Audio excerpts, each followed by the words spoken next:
The Three Mothers franchise is a near perfect horror franchise, with only one movie of the four being pretty terrible. Now, I am a big fan of this franchise, and it's one of my favorite horror franchises of all time. You never see it on my videos, but I have a poster right there of the original The Spirit that I absolutely love. It's still my favorite horror poster I have. I've had it for like maybe 2 or 3 years now. I just want to put a picture of it off to the side. It's a beautiful poster. I absolutely love this poster. Now, as for the ranking, there are 4 movies like I said previously.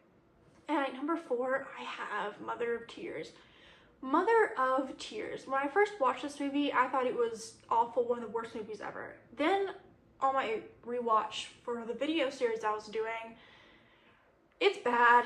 I was a lot more forgiving on it the second rewatch when I realized it wasn't the worst movie ever made, but it's pretty bad. For the things I don't like about it, the ending is terrible. The way they frame the ending is terrible. It's very male-focused, and the way she gets defeated is hilariously dumb. The CGI is pretty bad. Now, I am forgiving about the mother ghost, but there's one scene where she gets like taken back and it looks awful. The acting isn't great. The movie had ideas, but the way they just put them on screen does not work very well. You mainly follow this girl whose mother basically was involved. I forget the full thing because the movie is very forgettable, easily the most forgettable out of all of them. I mean, it's shot fine. The movie is shot fine, but you basically follow this girl, and she learns that her mother had some kind of powers, and this kind of coven is coming after, and the coven is basically like taking over the world and showing how bad and how much power it actually holds, and that is good. I like the movie actually does show how bad things can get and how much power they actually have and how it's damaging around the world. That part I can like on paper. The coven going around the world, I know a lot of people can't have fun with that idea, but you know what, I kind of have fun with that idea. The cop stuff, not so high on it right now. Them going after for the original murder, which is not murder, but I don't know. And they do an off-screen kill that was very obvious that they seriously did not need to do at all. They took away the color that made the first 2 pretty pop, which I didn't really mind that part or that change, but you do get in the last few minutes though when you actually meet the mother. And when you actually meet the mother, she's okay. The ending I don't like for a number of reasons. Now, the ending is very male focused because you walk in, she doesn't have a shirt on. So you see her without the shirt. I want to preference this. Then you see her put the shirt on. Then you see her take off the shirt again and they burn it. Now we're going to get to the second half in a minute, but that whole scene is just very male focused. The men going around, it just not my favorite out there. Then you get to the shirt burning, and that is the thing that I just would like when I watched that a second time. I'm like, you're telling me this person has all this power and all I had to do was burn a shirt? What? No one thought to do that?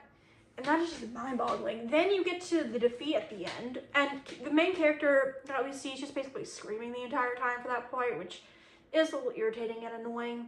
So that, and she teamed up with a detective all of a sudden because all of a sudden you trust her now, which is not great. Very forgettable movie, but the parts I do remember, it had ideas on paper, but in full execution, failed at every turn.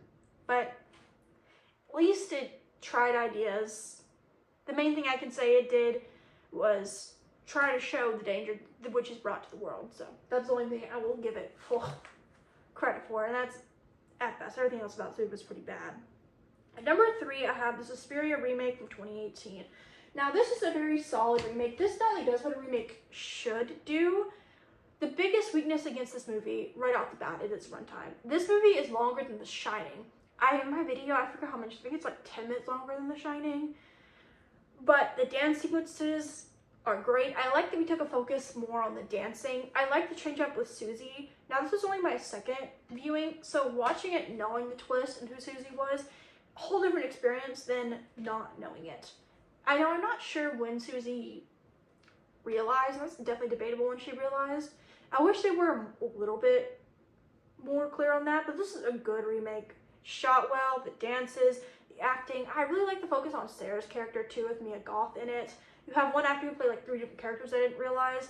And you have the girl who originally played Susie come back for like 5 minutes of screen time, which I very much appreciate when I recognize her name on credits. So there are a lot of things I like about this remake. Do I wish they could have cut off some time in this movie? Yes. So the main thing holding this remake back is easily the runtime. And it's a very different movie from the original, but it takes a similar plot, but makes a different movie. So very solid remake. I like the remake. And at number 2, I have Inferno. Inferno is the sequel to the first movie. And I know it's not perfect. This has the worst, like, now it switches up people that you do follow, but for the purpose of the main character you follow with Mark, he is just easily the worst of all of them by a land shot. But the visuals in this movie are great. There's one visual with the sister, because the sister goes missing in the beginning, so she finds us kind of well. One of my favorite shots. Suspiria is shot beautifully, but this shot where where she goes down is beautiful. It's like my favorite shot in the movie. One I remember most between the two movies. That's what I remember the most. It's a great shot, and I just have a good time with this movie. It's very much kind of like a dreamlike storytelling. It isn't perfect. Yeah, it's not a perfect movie, and I do wish they actually took a turn with having the girl that was helping him kind of turn it on him, but they didn't do that. But great movie, great visuals, definitely the worst character, and just it passes the runtime pretty easily, so I had fun with that. And it expands the Three Mothers trilogy to all of them, and with the book, I like this a lot. Great sequel, very underrated sequel from the original. And at number 1, of course, the original Suspiria from 1977. Oh, another thing I will say about Inferno has more of like a pink and blue color palette, which I really appreciated, because the difference of the pink and blue palette, Suspiria I associate more with red. Now, for Suspiria, I absolutely love this movie. It is one of my top 10 horror favorites of all time. The visuals are great. Susie, I think, is a very solid main character. You have the music, of course. This is just a really fun, really great sequel. Now, the writing isn't the best, I will admit, at parts, especially one scene involving hissing.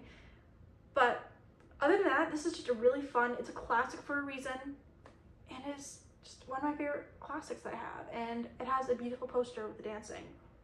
And actually, out of all of them, of the posters, this is probably my favorite poster of all of them. So comment down below your ranking of the Three Mothers franchise. Did you like all the movies? Not like one? Did you prefer one or the other? Comment down below and let's have a conversation.